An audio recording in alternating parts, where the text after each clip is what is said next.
Welcome to Arts and Crafts at the Poquoson Public Library with Anush. Today is going to be a little more artsy than craftsy because I'm going to bring you along with me as I style our tiered tray for spring this year. We have a two-tiered tray, so that's a little less to get. I'm going to have to stand up as I do this, so you won't see me really, except for what I take. Now, you start with a theme, and you can see here I have all things that remind us of spring. And you could do that with seasons, with holidays, as I said, with birthday, even set it up with a coffee bar if you wanted to at some point. So then you gather your items, and this is the fun part. You walk around your house and you find about twice as many things as you think you'll need. Pick out all the little things that you love, the things that make you smile or that have special meaning for you, and bring them back. So then you're going to want to place them. Now, there's many ways to do it. I find it's easiest to start with the large objects first. So I'm going to put this bunny here, and I'm going to offset one large object by putting another large one on the opposite side underneath. Having put the big ones in, the next thing is the medium sized. So I like to have plants in mine pretty much any time of the year, and these are all fake plants, trust me. A little pitcher with some fake flowers, pretty and springy. Let's see, we're into that season of Easter, so not only do we have the bunny, but we want some eggs, right? A little pretty nest, the birds coming out.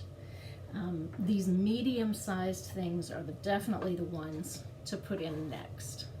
Oh, there's another bird, okay.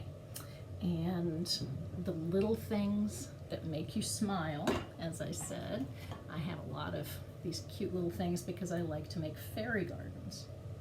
Now, some things you're gonna need to boost up a little. And I have wood slices, but that's a little too big. I think I'm going to have to use this moss. This comes from a craft store, very inexpensive. And I'm going to use that to perch this little snail. Oh, yeah, he wants to see what the tree is doing. And I also really like sheep. This is another Eastery kind of thing, so there he goes. And a lot of this is just figuring out, moving things around, deciding how you like it. I think the snail needs a friend. Now, being a library, we have lots of office supplies, and that's going to be hidden low so that I can put this little gnome reading. And you can't even see the little box it's on. I don't think I'm quite finished up top yet, though. Let's move him there. I have another little flower vase. Oh, yeah, that gives a little color. And I always like to try to include some real flowers in there too, and I just happen to have some daffodils that will fit. I don't know if we can see all of that, but there we go. Oh, let's see. Do I want to put more eggs? This is a good way to demonstrate that you can put things in and have them lean over, either from the bottom or the top, and it just gives it kind of a nice, I don't know, trailing feel. I'm going to put in some more flowers in the back so it doesn't look so barren. So you start with the large, go to the medium, and then fill in with the really small. I like to use other fillers seasonally too. In winter it's going to be white. In spring I'm going to put in some moss just to fill in some holes. And you do have to keep an eye on things. The little snail's trying to get away.